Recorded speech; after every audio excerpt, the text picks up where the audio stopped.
बहुत स्वागत। आप देख रहे हैं कहानी कुर्सी की। मैं हूं सौरभ आपके साथ और स्टूडियो में हर्षवर्धन त्रिपाठी जी, विजय त्रिवेदी जी, प्रोफेसर संगीत रागी जी और समीर चौगांवकर जी हमारे साथ हैं।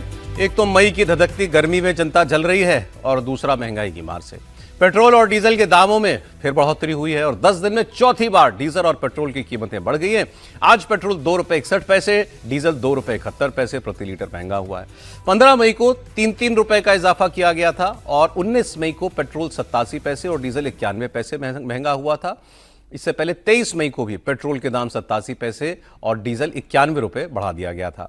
आज करीब ₹3.25 का इजाफा हुआ है। मतलब पिछले 10 दिनों में देखें तो पेट्रोल ₹7.35 प्रति लीटर महंगा हो गया है और डीजल के दाम ₹7.5 से ज्यादा बढ़ गए हैं।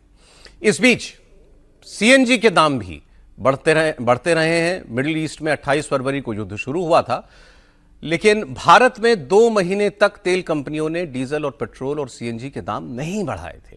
सरकार के समर्थक कहते हैं कि सरकार ने कीमतें काबू में रखने की पूरी कोशिश की, जबकि सरकार की आलोचना करने वाले कहते हैं कि जब चुनाव के नतीजे आ गए तब सरकार ने दाम बढ़ाए चुनाव में, ताकि इसका नुकसान ना हो। चुनाव के दरमियान कुछ नहीं किया। चुनाव खत्म होने के बाद पेट्रोल और डीजल के दाम अभी तो कुछ भी नहीं बढ़े, वो कहते हैं अभी और बढ़ेंगे। अब सवाल यह कि जनता इसको कैसे ले रही है। मोदी जी ने इस बीच आह्वान भी किया कि मुश्किल का समय है, पूरी दुनिया के लिए है, हम पर भी असर पड़ रहा है, तो आप थोड़ा बचत कीजिएगा। उसके बाद आपने देखा राहुल गांधी ने कहा कि आर्थिक तूफान आने वाला है और मैंने मोदी जी को बताया, कई बार बताया, लेकिन वो ध्यान नहीं देते हैं, अपनी ही दुनिया में रहते हैं। जनता किसकी बात सुन रही है, राहुल गांधी की बात या मोदी की बात? देखिए, हम अपने आप को किस्मत समझते हैं कि मोदी जी के इसमें, प्रधानमंत्री मोदी जी के नेतृत्व में भारत जो है, हमें पेट्रोल मिल रहा है, हमें वो दिक्कतें पेश नहीं आ रही हैं। क्या बताएं, बस महंगाई है तो झेलनी भी पड़ेगी। ये तो नहीं है गाड़ी घोड़ा नहीं चलेगा, चलेगा गाड़ी घोड़ा भी। ये लगा के चलिए आपके 1000-2000 रुपए का फर्क पड़ जाता है। तो मैं सरकार से यही कहूंगा कि जो महंगाई जो बढ़ रही है इस पर रोक लगाया जाए। मैं एक मानता हूँ कि ग्लोबल क्राइसिस हो सकते हैं, लेकिन कहीं पे जो अभी सरकार चल रही है उसने अपनी मॉनेटरी पॉलिसी जो भी है उसको थोड़ा कंट्रोल में रखना चाहिए। इसमें सर कोई बुराई नहीं है, ये देश हित में हो रहा है और हमें भी पता है इस समय वर्ल्ड की पूरे की क्या स्थिति चल रही है। और देशों को देखा जाए तो इंडिया के अंदर फिलहाल सब कुछ ठीक ही है। ऑब्वियसली महंगा हो रहा तो अच्छी बात नहीं है, इसमें क्या कहना है आप बताओ। आम लोगों की जेब पर कितना असर पड़ेगा? ऑब्वियसली पड़ेगा ही, तो कुछ कर नहीं सकते। दोनों तरफ की बातें करने वाले मिले। एक ने कहा मोदी जी की हैं तो हमारी खुशनसीबी है, एक ने कहा दुनिया में संकट है, हम भी समझते हैं। एक व्यक्ति कह रहे थे कि ये सरकार जैसे चल रही है थोड़ा उसको और ध्यान रखना चाहिए, और एक ने कहा क्या करें, अब बोझ है तो है। त्रिपाठी जी, जनता समझ रही है क्या? नहीं, जनता समझ रही है और ये ठीक बात है कि सरकार ने बहुत मैनेज करने की कोशिश की, बहुत कुछ हुआ, लेकिन ये भी तो सच है ना भाई कि चुनाव ना होता तो थोड़ा और पहले बढ़ाते। तो ये दोनों चीजें सही, लेकिन एक चीज मुझे लगता है सरकार में बैठे लोगों को जरा ये सुनना समझना चाहिए। अगर आपने अभी तक कंट्रोल कर लिया है तो प्रयास करके तेल मार्केटिंग कंपनियों को 2 से 3 महीने का बजट एस्टीमेट बनाकर उनको अब पेट्रोल डीजल महंगा करने से रोक दीजिए। मैं इसलिए कह रहा हूं कि आप दुनिया में जो स्थितियां हो रही हैं, अगर तेल मार्केटिंग कंपनियां, अभी नो डाउट बड़ी खराब स्थिति थी, अगर 35-40 रुपया घाटा होने लगेगा तो कितने दिन तक आप सस्टेन करेंगे? जो हरदीप पुरी के शब्दों में कहें तो 1000 करोड़ लोग, लेकिन उनका प्रॉफिट भी उसी तरह से होता है। और अभी ये जो स्थितियां दिख रही हैं उसमें लग रहा है कि युद्ध समाप्त हो जाएगा। तो ये कोई बहुत अच्छी चीज नहीं है कि आप जब खतरा दिखा तो फिर जल्दी जल्दी, और जब तक सब निश्चिंता थी तो जितना बटोरना था वो बटोरते रहे। तो दोनों नहीं चलेगा, मेरा ये मानना है। बाकी निश्चित तौर पर सरकार ने बेहतर प्रबंधन किया है। क्या करा आपने? क्या कहा? सरकार एक बजट दे दी इन कंपनियों को और फिर कहे कि आप ना बढ़ाइए ना। कई बार हम करते हैं ना ये, आप इस वक्त आप समझिए जिस तरह की स्थितियां हैं इसका असर अब देखिए कमजोर लोगों को पड़ने लगा है। अभी तक जब आपने ₹1.87, ₹2 ऐसे बढ़ाया तो 7 हो गया, अब ₹7.5 हो गया। इसका सीधा सा मतलब, देखिए हम लोग तो सुविधा संपन्न लोग हैं, हम जितने लोग हैं सुविधा संपन्न हैं। जिसके पास भी अपनी गाड़ी चलाने का, जिसके घर में एसी है, उसको मैं सुविधा संपन्न। हमें यह हक नहीं है कि हम ये कहें, कोई बात नहीं कह सकते। हमारे लिए बढ़ेगा तो हम कह सकते हैं, जो अब भाई साहब अभी बोल रहे थे ना कि कितना बढ़ेगा, 1000 रुपया 500 रुपया महीने का खर्च बढ़ेगा। लेकिन जरा सोचिए, जिसको दूसरी चीजों पर असर पड़ने लगेगा, जो 1 किलो में आटा खरीदता है, जो आधा किलो सब्जी लेकर जाता है, जो छोटी छोटी जरूरत की चीजें, तेल वो लेके जाता है 250 ml, उसके लिए संकट होगा। और मेरा बड़ा स्पष्ट मानना है कि ये अब नीचे जाएगा। नहीं, आप जो कह रहे थे उसको समझना चाह रहा, आप कह रहे हैं सरकार इन कंपनियों को फिर से उसको बता देता हूं। नहीं, इनको पैसा दे दे। नहीं, पैसा नहीं दे। सरकार वैसे अंडर रिकवरी देती थी पहले के समय में, घाटा हो रहा है आप करते रहिए, बाद में हम आपको दे देंगे। सरकार एक बजट बना सकती है ना, एस्टिमेट कर सकती है कि आपको 3 महीने में इतने 1000 करोड़ का नुकसान होगा। हाँ। सरकार उनसे पूछ सकती है कि आपने पिछले 6 महीने साल भर में कितना कमाया, और 3 महीने बाद अगर अगले 6 महीने का आउटलुक ले तो आपको कितना आने की गुंजाइश होगी। फिर भी अगर आपको लगेगा तो वो भरपाई हम अपने खजाने से करेंगे। इसको समझिए आप। ओके। ये और अभी यही कर पहले का प्रॉफिट और आने वाला संभावित लॉस, बिल्कुल, इसको इन दोनों को आप कंपेयर कीजिए, और उसके बाद आपको मतलब तो ये तो वही बात है ना भाई, यही बात तो सब लोग कहते रहते हैं कि भाई कमाया है कंपनियों ने लाखों करोड़ रुपया, तो क्या हुआ, आप कुछ महीना जेल। वो थोड़ा ब्लैंकेट हो जाता है, ऐसे भी नहीं चलता ना, कमाया है तो घाटा करने लगेंगे। आगे का एस्टिमेट कुछ महीनों का देख करके बताइए, कुछ महीने कुछ हफ्ते। और मेरा मानना है कि अब सरकार को रुकना चाहिए, इसके बाद नहीं बढ़ाना चाहिए। इसके बाद नहीं बढ़ाना चाहिए। ये अगर इसके बाद बढ़ेगा तो फिर स्थितियां उन लोगों पर जिस नहीं, तो कैसे नहीं बढ़ेगा? सब कह रहे थे 25 रुपया 30 रुपया की अंडर रिकवरी अभी भी है, पिछली बार ये दाम बढ़ने से पहले कहते थे। भाई मैं कह रहा हूं उसकी अंडर रिकवरी है, लेकिन वो तो आप एस्टिमेट बना सकते हैं। चलिए, अब वो तो देखिए आपका सुझाव लेती है कि नहीं सरकार। डीजल और पेट्रोल पर जो पॉलिटिक्स हो रही है वो भी आप देख लीजिए। आज जैसे ही दाम बढ़े, राहुल गांधी का ट्वीट आ गया इस पर, उन्होंने एक्स पर पोस्ट करके लिखा कि मोदी को महंगाई मैन बताते हुए कहा कि धीरे धीरे चोरी छिपे दाम बढ़ाए जा रहे हैं। राहुल गांधी ने कहा कि जनता की जेब अभी और कटेगी। अरविंद केजरीवाल ने प्रधानमंत्री जी से पूछा है कि कौन सी मजबूरी है प्रधानमंत्री जी जो आप रूस और ईरान से सस्ता तेल नहीं खरीद रहे हैं। आज फिर उन्होंने पेट्रोल और डीजल के दाम बढ़ा दिए, 2.5 रुपए औसतन पूरे देश में बढ़ाए हैं। चौथी बार बढ़ाए हैं पिछले कुछ दिनों में। लगभग 7.5 से 8 रुपए पेट्रोल और डीजल के दाम बढ़ गए पिछले 10-15 दिन के अंदर। रशिया और ईरान हमें सस्ता और पर्याप्त मात्रा में तेल और गैस देने के लिए तैयार है। क्यों नहीं खरीद रहे हम लोग उनसे? मैंने आपसे 2-3 दिन पहले पूछा था, क्या हमारे देश को रशिया और ईरान से तेल और गैस खरीदना चाहिए? लगभग 97% लोगों ने मुझे कहा कि हाँ, हमें खरीदना चाहिए। जब हमारे देश के लोग काम मांग कर रहे हैं कि हमें ईरान और रशिया से तेल और गैस खरीदना चाहिए, वो हमें सस्ता दे रहे हैं, पर्याप्त दे रहे हैं, तो हमारे देश के प्रधानमंत्री की क्या मजबूरियां हैं जिसकी वजह से वो तेल और गैस रशिया और ईरान से नहीं खरीद रहे? मैं आपसे पूछना चाहता हूं, आपको क्या लगता है प्रधानमंत्री जी रशिया और ईरान से तेल और गैस क्यों नहीं खरीद रहे? मुझे क्या लगता है मैं बता सकता हूं।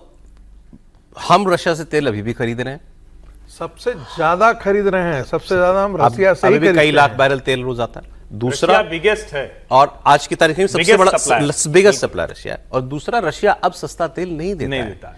जब से ये क्राइसिस शुरू हुआ है उसने अपने दाम बढ़ा दिए। ये एक तो बात ये। और बीच में कुछ वक्त के लिए ट्रंप ने ईरान का तेल भी डी-सैंक्शन किया था कि जितने फ्लोटिंग टैंकर्स हैं वो आप उसका ईरान का तेल खरीद सकते हो। तो मुझे जितना याद है उस वक्त शायद भारत ने भी लिया था तेल ईरान का भी। पर एक लाइन बोल दूं कि वो हम लोग केंद्र सरकार की बात कर रहे हो, जवाबदेही उसी की ज्यादा है। कोई भी क्या विपक्ष का राज्य कोई मॉडल लेके आया कि हम अपना पूरी तरह से वैट नहीं लगाएंगे? वैट कम कर देना। एक भी राज्य वैट राज्य अगर वो ये करेंगे तब शायद नरेंद्र मोदी पर दबाव बना पाएंगे। योगी आदित्यनाथ जी ने वैट कम किया था। नतीजा यह था कि जो उत्तर प्रदेश में तेल था वो दिल्ली से सस्ता मिल रहा था। बीजेपी के कई सारे राज्यों ने किया था। तो आप अपनी जो सरकार जो वसूलती है वो केंद्र सरकार के लिए भी मैं कह रहा हूं वो थोड़ा सा कम कर दे, वैट थोड़ा सा कम कर जाए तो ये जो रेट है। नहीं, केंद्र सरकार ने तो सर खत्म कर दिया है। केंद्र सरकार ने एक्साइज 10-10 रुपए खत्म कर दिया। 10 रुपए सिंसन ने कम किया ही था। नहीं, लेकिन केजरीवाल जी को कैसे ये बेसिक बात में उनसे गलती हो गई कि हम रूस का तेल खरीद रहे हैं, नहीं खरीद रहे? देखिए, उनको क्या दुष्प्रचार करना है इसलिए वो कह रहे हैं, और डेटा के साथ तो बोल नहीं रहे। यही से पूछे त्रिपाठी जी कितना लाख बैरल आता है रूस से? हाँ, रशिया से। रशिया से अप्रैल तक को तो मुझे पता है 46 lakh barrel per day Russia से हम खरीद रहे थे।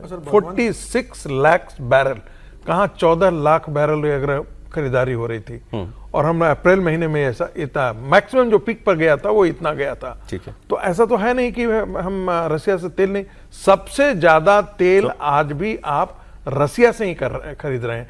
आपने उसको डाइवर्सिफाई जरूर किया है, अब आप वेनेजुएला से भी तेल ले रहे हैं, ईरान से ना लेना तो भाई ले रहे मजबूरी है, हैं। जब दुनिया का कोई, चीन के अलावा कोई देश नहीं खरीदता ईरान का तेल। देखिए ये रिकॉर्ड हाई पर चला गया है। हाँ 23 lakh barrel per day, 23 lakh barrel per day हम ले रहे हैं अभी। फिर कैसे केजरीवाल जी ने अभी का गलती कर लेटेस्ट है और ये बहुत जबरदस्त जंप है क्योंकि 1.6 से 2.3 हो गया। दी? जी समीर जी, अब केजरीवाल भगवंत मान के ज़्यादा समय रहेंगे तो इसे ही बयान देंगे कि भाई रूस से तेल खरीदना चाहिए। भाई आप थोड़ा अध्ययन करके आते हो, और जिस तरीके से पंजाब के अंदर केजरीवाल लगातार बड़ी काफिलों के अंदर घूम रहे हैं, कम से कम वो जब प्रधानमंत्री ने अपील की है तो केजरीवाल किस हैसियत से 25-25 गाड़ियों के काफिले में घूम रहे हैं। मुझे लगता है मुख्यमंत्री घूमे तो समझ में आ रहा है कि ठीक है केजरीवाल घूम रहे हैं, और अगर लगता है केजरीवाल को तो पंजाब में आपके पास सरकार है, वहां तो आपको किसी ने रोका नहीं, आप वेट कम कर देते, वहां 2-2.5 रुपए 3 रुपए की सब्सिडी दे देते कि चुनाव आ रहे हैं ये भी कह देते, और आप सब्सिडी दे देते लोगों को। पंजाब में आप सब्सिडी दोगे नहीं, पंजाब में बाकी चीजें महंगी करते जाओगे और देश के प्रधानमंत्री से कहोगे कि आप महंगा करते जा रहे हो। तो मुझे लगता है कि केजरीवाल को अपने राज्य सरकार का भी देखना चाहिए कि भगवंत मान किस तरीके से कर रहे हैं। और आज तो रशिया से भारत सबसे ज्यादा तेल ले रहा है इस समय के अंदर। प्रधानमंत्री मोदी ने कहा कि 1 साल आपको कंट्रोल करना है, जो परिस्थितियां वैश्विक बनी हुई है कम से कम उसमें तो आप समर्थन कीजिए। हर जगह राजनीति करना, हर जगह कोशिश करना, राहुल गांधी हो, अखिलेश यादव हो या केजरीवाल हो, कि प्रधानमंत्री को किस तरीके से आप कटघरे में खड़ा करो, यह राजनीति का समय नहीं है। देश के लिए वैश्विक संकट जो हुआ है उससे पूरा देश संकट से गुजर। लेकिन फिर भी अगर दाम बढ़ेगा तो वो तो सरकार को घेरेंगे ही ना। दाम बढ़ रहा है, लेकिन दाम किस कारण से बढ़ रहा है वो इस बात को भी जानते हैं। और आज 11 दिन में सिर्फ उससे उनको क्या लेना देना, वो अपोजिशन पार्टी है। क्या 25 रुपए बढ़ा, सिर्फ 7 रुपए 40 पैसे केंद्र सरकार ने, मतलब कंपनियों ने बढ़ाया 7 रुपए 40 पैसे, उस पर आप इतना हुल्ला मचा रहे हो। मुझे लगता है केजरीवाल पंजाब में कम कर दे। नहीं सर, ये ठीक है, लेकिन मतलब 7.5 हो गया तो अब थोड़ा नहीं रह गया। नहीं क्या वो कह रहे हैं कि भाई उनकी जब अपोजिशन पार्टियां ये बताएं कि महंगाई बढ़ रही है तो ये भी बताएं क्यों बढ़ रही है, या ये उनका काम है बताने का? उनका काम थोड़ी है बताने का, ये काम तो सरकार का बताने का है कि भाई कैसे हो रहा है, क्या हो रहा है। लेकिन मैं अभी ये एक देख रहा था, गहरी सांस भरी, गहरी सांस नहीं, मैं सोच रहा हूँ हरदीप जी खुद देखते कि नहीं देखते अपना मंत्रालय। ये अभी जो लास्ट क्वार्टर आया है जनवरी टू मार्च 2026, इसमें ऑयल कंपनीज का प्रॉफिट, नेट प्रॉफिट है 19,470 करोड़ रुपए। कब तक का सर? ये मार्च 26 तक है, जनवरी, ये ऑफिशियल रिकॉर्ड, जनवरी फरवरी मार्च, लास्ट क्वार्टर जिसे बोलते हैं, प्री वॉर। हाँ ठीक है, 19,470 करोड़ ये क्वार्टर का है। तो इसको यदि 4 गुना कर लेंगे तो वही 75,000 करोड़ होता है भाई। फरवरी एंड में लड़ाई शुरू हुई थी, ये मार्च एंड का है, और ये मार्च एंड तक 30 तक का है। इसमें आईओसी का यदि आपको डिटेल चाहिए तो 11,000, ये हरदीप जी के लिए मैं बता रहा हूँ क्योंकि शायद उन्हें नहीं पता, 11,378 करोड़ रुपए, एचपीसीएल का 4,902 करोड़ रुपए और बीपीसीएल का 3,191 करोड़ रुपए। मतलब वो एक क्वार्टर जिसमें लड़ाई का भी 1 महीना शामिल है, उसमें भी कंपनियों ने प्रॉफिट कमाया। इंडियन ऑयल का उसमें सबसे ज्यादा है सर। नहीं बट इंटरेस्टिंग है, तो इसका मतलब प्रॉफिट इतना था कि वो 1 महीने की लड़ाई के बाद भी, ये तो अलग प्रॉफिट है, उसके बाद वाला उसको उसमें मत डाल के देखिए। नहीं मार्च तक का आपने कहा, मार्च तक, मार्च 1 महीने बाद भी प्रॉफिट चल रहा है। मतलब उन 3 महीने में 1 महीना लड़ाई का है और तब भी प्रॉफिट पे है कंपनी। इसको बस थोड़ा सा समझने के लिहाज से बड़ा अच्छा विजय जी ने आंकड़ा दिया। और दूसरा एक और आंकड़ा भी मैं बता दूं कि वेट पर हम लोग बार बार ही करते हैं कि स्टेट गवर्नमेंट्स को कम करना चाहिए उससे, और ये जो नॉन बीजेपी स्टेट्स है वो कर रहे हैं तो शायद सेंटर पर हो। देख रहा हूँ कि 6 बीजेपी स्टेट्स हैं जिन्होंने वेट को कम कर दिया, बीजेपी रूल्ड स्टेट्स। गुजरात है, उत्तर प्रदेश है, दिल्ली है, त्रिपुरा है, हरियाणा है। और ये जो नॉन बीजेपी स्टेट्स हैं, तेलंगाना, केरल, आंध्र प्रदेश, ये हाईएस्ट पर है। तो ये काम करना चाहिए कि भाई नॉन बीजेपी जो स्टेट्स है यदि वो वैट को कम कर दे तो सेंटर पर उसको मदद मिलेगी, प्रेशर बनाने, दबाव भी बनेगा। वही कह रहा हूं, दबाव बनाने के लिए प्रेशर बनेगा। और आप नहीं सेंटर आखिर कितना करेगा सर? एक्साइज ड्यूटी डीजल पे खत्म ही कर दिया है। नहीं मैं दूसरी बात कर रहा बीजेपी के राज्यों पे दबाव बनेगा कि वैट कम करो। बीजेपी के राज्यों पे बनेगा, केंद्र पर कांग्रेस पहले कम कर दे। ये मुझे लगता है कि कहानी कुर्सी की मैं आज जो अर्थशास्त्र समझ रहे हूँ बड़ा अच्छा है समझने के लिहाज से। 19,470 करोड़ 1 तिमाही का प्रॉफिट, और मार्च के बाद से अप्रैल में प्रतिदिन 1,000 करोड़ रुपए का घाटा, 1 महीने में 30,000 करोड़। मैंने जो कहा कि क्यों एस्टिमेशन जरूरी है, उससे आपको समझ में आएगा कि कितना आप कुशनिंग कर सकते हैं। कितना तो वो और इस मैथमेटिक्स को आगे बढ़ाइए ना, 75,000 करोड़ रुपए आपके पास प्रॉफिट देखिए है। नहीं बात आप जो कह रहे हैं और ये जो कह रहे हैं बात सुनिए बात सर आगे भी बढ़ना है। बात इतना ही है, सब जानते हैं कि अभी तक कंपनियां मुनाफे में थी, लड़ाई से पहले तक मुनाफे में थी, तो भैया तो जेब में कुछ तो बचा हुआ होगा ना। अब नुकसान हो रहा है, इससे कोई इनकार नहीं कर रहा। नहीं मैंने तो आपको तथ्य बता दिया ना कि एक तिमाही का प्रॉफिट 1 महीने नहीं 15 दिन में चला जाएगा, इसको आप समझिए। लेकिन आप दिवालिया भी नहीं हो जाएंगे ना अगर आप 3 महीना नहीं बढ़ाएंगे तेल। इसीलिए एस्टिमेट लगाने की बात, इसीलिए आप 2 महीने में यदि 1,000 करोड़ रुपए हम रोजाना का माने तो 60,000 करोड़ रुपए हुआ। आपके पास अभी करीब 80,000 करोड़ रुपए प्रॉफिट है, तो भी आप 20,000 करोड़ रुपए बचा लेंगे। लेकिन जो बेसिक लाइन है जो हम रोज कहते हैं कि ये सारा बदलाव इसलिए है क्योंकि अब कंज्यूमर वोटर नहीं है। इस बात को ध्यान रखिए। सर रूबियो साहब अमेरिका के विदेश मंत्री भारत के दौरे पर आए हुए हैं, पहले तो 4 दिन का दौरा। अब आप सोचिए ये व्यक्ति ट्रंप के साथ चीन के दौरे पर थे, ठीक, और इस वक्त अभी भी जब हम आपसे बात करें, आगे मैं आपको अपडेट दूंगा, डोनाल्ड ट्रंप ने वैसे तो ये कहा था कि कुछ ही घंटों में अच्छी खबर आ सकती है, ये वो कल के लिए कह रहे थे, संडे के लिए, अभी तक आई नहीं। लेकिन कल का उनका ट्वीट बड़ा पॉजिटिव था कि बहुत अच्छी बातचीत चल रही है, लेकिन मैंने दोनों से कहा है, दोनों पक्षों को मैं कहता हूं जल्दबाजी मत करना, टेबल से उठो तो पक्की बात करके आना। ये भी पॉजिटिव नोट पे था। अब वो जब होगा तब होगा, उस पर आगे बात करेंगे। लेकिन ऐसे वक्त में जब अमेरिका ईरान के साथ इतनी बड़ी बातचीत कर रहा है, अमेरिका का विदेश मंत्री भारत में 4 दिन के दौरे पर आया हुआ है, ये आपने सोचा? वो इस वक्त के माहौल में he is the second most important man in America, जिम्मेदारी के हिसाब से वो भारत में है, वो भी 4 दिन में, और उसके पास कलकत्ता जाने का भी टाइम है, आगरा भी आज आगरा गए हुए हैं, और वो प्रधानमंत्री से, विदेश मंत्री से, राष्ट्रीय सुरक्षा सलाहकार अजीत डोभाल से सबसे मुलाकात कर रहे हैं। मतलब तसल्ली से आया है आदमी, मैं ये कहना चाह रहा हूं। तो क्या वजह है, ये हमको आज थोड़ी सी इस पर बात करेंगे। मैं नहीं जानता क्योंकि मैं 2 दिन था नहीं, आप लोगों ने इस पर शायद चर्चा की भी हो। चर्चा की थी। अब कल क्या हुआ, कल ये जो इनका एम्बेसी के अंदर एक इवेंट था, 250 साल हो रहे हैं अमेरिका के बनने को लेकर के, तो वहां उस इवेंट में सर्जियो गौर जो राजदूत है अमेरिका के, उन्होंने स्टेज पर ही माइक के सामने आनंद फानंद ने फोन मिलाया और कहा कि we have a very special guest online. आप सोचिए भारत का राजदूत इतना पावरफुल है कि वो सीधा ट्रंप को फोन किया, उसने सीधे फोन पे ले लिया और सुनाया फिर बात, और ट्रंप साहब ने शायद कुछ 10-20-40 सेकंड या 1 मिनट बात की, और उसमें 4 बार उन्होंने कहा I love Modi, I love Modi, I love India, I love India, Modi is my friend, Modi is my friend. क्या हो गया भाई, समा बदल गया, माहौल बदल गया, क्या हो गया, सुनिए आप। I just got a call from a special guest who's on the line. Can you hear us, Mr. President? I can hear you. I love India. I love India. So I know you're there, and I hope you make a good speech. You have to be representative of our country, Sergio. But I just want to say hello to everybody. I love the Prime Minister. Modi is great. He's my friend. And I just want to say a very, very good evening to everybody. It's morning here and it's evening there. And I just want to say you're great. And we've never been closer to India. And India can count on me 100% and our country. If they ever need help, they know where to call. They call right here. We're doing well. We're setting records. We have a record economy, a record stock market. And anything India wants to get. And I'm a big, big fan of Prime Minister Modi. I love India, I love Modi, big fan of Mr. Modi.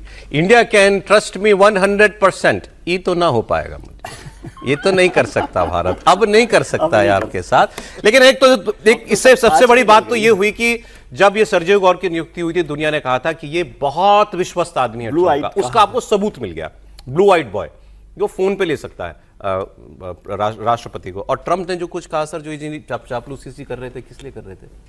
Sir आपने जो कहा ना, ये तो नहीं हो पाएगा। जो भी वो कह लें, ये तो खैर इसको आप, वो ब्लू आइड हैं सर्जियो गो, तो वो तो सबको पता है कि जब वो यहाँ आए, उनका अपॉइंटमेंट हुआ, तब भी हम सब लोगों ने इस पर चर्चा की। लेकिन यदि हम ऐसा समझ रहे हैं तो हम बहुत ही भोले लोग हैं कि यदि सर्जियो गो ने फ़ोन किया और ट्रंप साहब ने उठाकर कर दिया, वो तो प्लान वे में है। लेकिन वो मैसेज देना चाहते हैं भारत को, ये बात ठीक है। लेकिन क्या भारत को भरोसा करना चाहिए?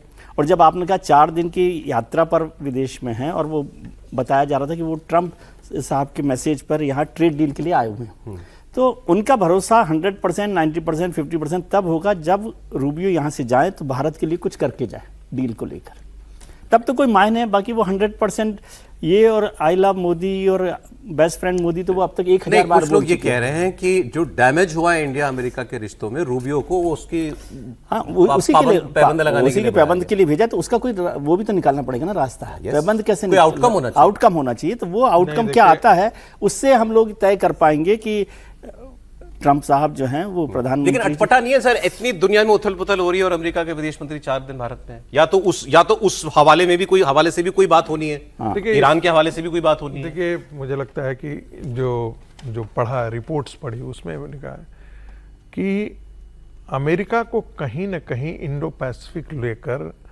चाइना ने स्नब किया है, और ताइवान के मुद्दे पर तो उसका हार्ड स्टैंड जो है वो बहुत खुलकर के सामने साथ आ गया है। ये कहीं ना कहीं अमेरिकन एस्टेब्लिशमेंट को लगा है कि हम दुनिया में अकेले थकेले पड़ रहे हैं, यूरोपियन देश हमारे साथ आज के दिन में नहीं खड़े हैं, नाटो के साथ हमने अपना झगड़ा मोड़ ले लिया है, नाटो जितना पहले एकजुट था उसमें अमेरिका भी साथ शामिल था। सामान्यतः ऐसा देखा जाता था कि बहुत महत्वपूर्ण मुद्दे पे नाटो हमेशा अमेरिका के साथ आता था, लेकिन इस बार ऐसा नहीं हुआ। तो क्या सभी छूट जाएं? जापान भी इनसे नाराज चल रहा था, ऑस्ट्रेलिया भी नाराज चल रहा था। क्वाड की मीटिंग जो है, मीटिंग होनी है ना? नहीं, क्वाड की मीटिंग के लिए दिसंबर में ट्रंप को भारत आना था, जो भारत यात्रा उन्होंने नहीं की, और उसी के कारण क्वाड की मीटिंग टल गया। ये भी इंपॉर्टेंट है, ये भी इंपॉर्टेंट है इसमें कि जो एक तो क्वाड की मीटिंग टल गई, दूसरा जब समीर जी बताएंगे ये जो और एक लाइन और जोड़ दूं, रूबियो से पूछा कि भाई आप तो पाकिस्तान के साथ भी गलबाहियां कर रहे थे। वो भी सुनाऊंगा सर बयान, वो उस पर चुप्पी साध ली है। अभी सुनाऊंगा, वो बयान सुनाऊंगा समीर जी। लेकिन क्या है रूबियो साहब की विजिट का असल मकसद? नहीं, मुझे लगता है विजिट का मकसद यही होगा, जिस तरह से प्रधानमंत्री से मिले, विदेश मंत्री से मिले, निश्चित रूप से वो ट्रंप के निर्देश पर आए होंगे, कोशिश कर रहे होंगे कि भारत और अमेरिका के संबंध फिर से बहुत बेहतर हो। जिस तरीके से ट्रंप ने कल फोन पर कहा, स्पीकर पर उनको लिया, और जिस तरीके से उन्होंने प्रधानमंत्री की तारीफ की और भारत के बारे में कहा, और ये बार बार बताने की कोशिश की कि भाई भारत को कभी भी जरूरत होगी तो भारत को पता है कि कहाँ कॉल करना है, मैं एक फ़ोन पर अवेलेबल हूँ। लेकिन मुझे लगता है कि जिस तरीके से चाइना होकर ट्रंप आए, ट्रंप ने जिस तरीके से चाइना ने मतलब बहुत ठंडा रिस्पांस दिया, हल्के में लिया, बहुत हल्के में लिया, उसके बाद ट्रंप का ये रुख बदला। अगर चाइना बहुत अच्छा रिस्पॉन्स देता और बड़ी डील उनके संग होती, दोनों जॉइंट कॉन्फ्रेंस करते, बड़ी डील की घोषणा करते, तो ट्रंप का इतना अच्छा रुख भारत के साथ होता नहीं। अब उन्हें लग रहा है कि चीन ने जिस तरीके से बिहेवियर किया है, ट्रेड डील अभी फाइनल हुई नहीं है, लेकिन ट्रंप आज ये करें, कल कहो फिर वो कह दें। जिस तरीके से उन्होंने भारत को लेकर बयान दिया था कि भाई भारत नर्क है, वैसे बयान क्या ट्रंप फिर से नहीं दे सकते? क्या गारंटी है? क्या वो क्या बयान दे देंगे भारत के लिए, और ट्रेड डील में क्या नए वो सैंक्शन लगा देंगे? ये बात इंपॉर्टेंट है जो विजय जी आपने जो कहा, विजय जी जो कह रहे हैं कि इसका आउटकम क्या होगा, इससे कुछ हासिल हो इस 4 दिन में। सर एक लाइन, तो बात सर एक लाइन, ये ऐसा तो नहीं है कि चाइना गए तो चाइना ने एग्री किया कि हम आपसे तेल खरीदेंगे, चाइना एग्री किया कि हम आपके एग्रीकल्चर प्रोडक्ट भी खरीदेंगे, जो अभी तक चाइना ने ईरान को लेके उनको फिर बोइंग खरीदने के लिए 200 बोइंग का, तो वो कुछ भी लेगा। वो क्या लड़ाई के मौके में क्या वो एग्जिट दिलवा रहा है अमेरिका को या नहीं? मूल बात तो ये है।